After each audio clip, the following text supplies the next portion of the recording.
Morning guys, so itong income natin sa token packet, no? Meron tayong 105 USDT, 6,248.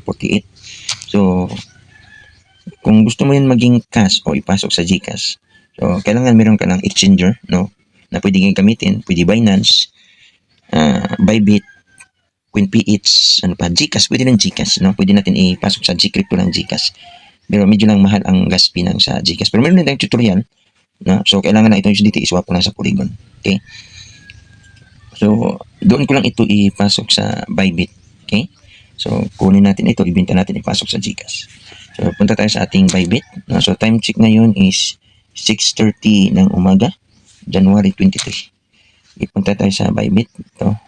Binta tayo ng ating token. I-click lang dito asset. Asset. Tapos, i-click lang dito deposit. Click mo deposit. Yan. Deposit, tapos USDT. USDT ang ating kunin doon sa token packet. Select chain or network is Polygon ang network, POS yan. So ito yung wallet address na pagpadalhan natin. Click lang dito copy. Yan, so punta tayo sa ating token packet. Ito USDT. I-click lang dito yung USDT. I-click lang natin dito transfer. So i-paste lang natin dito. Paste. Yan. Tapos i-all lang. Click lang natin dito all. So, 105 USDT. So, i-confirm lang natin. Confirm. So, continue. Confirm. So, ilagay lang din yung password. Confirm. So, yun po. So, pag na click mo na, hintayin mo dito na mawala siya. Hintayin mo dito na mawala. Kasi pag mawala na, so, ibig sabihin, na-transfer na niya papunta doon sa iyong Bybit, no? So, kung wala kang Bybit, kung ano, pwede rin P2P, no? Pwede mong i-click lang, i-send mo lang sa Bybit ko, ako na po magbinta. Pwede ganun, no? I-transfer mo lang, i-paste mo lang dito yung Bybit wallet address ko, yun po ang Bybit address ko, ibibigay ko lang sa'yo. Tapos, ang amount, pwede mo lang i-all, tapos confirm, approve, confirm lang. So, ganun lang, kung talaga, kung gusto ka na mabilisan, pwede lang i-send sa Bybit ko, ako na yung magbibinta. Okay? So, punta ka na doon sa Bybit, tingnan natin dito sa Bybit. Bybit kasi ang ginamit ko. So, check natin dito sa Bybit. Antayin natin na pumasok siya. Hindi mo yan titingnan dito. Click mo lang ito. Yan, click mo lang yan. Ayan o. May deposit amount 105. So, meron sa notification. So, i-click mo lang yan. So, yan po. Deposit has been confirmed. So, i-click mo lang dito. Yan. Tingnan natin kung, okay, succeeded. So, succeeded na daw. So, ibig sabihin, pumasok na yan pag may nakalagay na succeeded. So, i-back mo lang. I-click lang dito yung arrow. I-back mo. So, i-click mo dito yung home para i-P2P. I-click lang dito yung home. So, yan po. I-click yung P2P. P2P. I-click lang dito acknowledge na. So, dahil po tayo ay magbibinta, i-click lang dito yung sell, hindi tayo bibili. So, kung gusto ka bibili, dito ka rin mag-buy. So, i-click lang dito sell. Tapos, ang payment method niya is GCash. GCash. Yan, hanapin mo yung GCash. So, kung meron kang Pimaya, pwede, Simbank, China Bank. So, marami dito. So, GCash ang ating gagawin. Pwede rin bank transfer. So, GCash. So, dito ka pipili ng limit. So, magkano ba yun? Ibenta mo yun lahat nasa 6,000. So, pili ka dito na magkasya sa limit 25 man yan to 25k to 100k, so hindi yan pwede. So GCash, so pili ka dito 15, di yan pwede, di rin yan pwede kasi lampas. 25, 520, hindi rin pwede.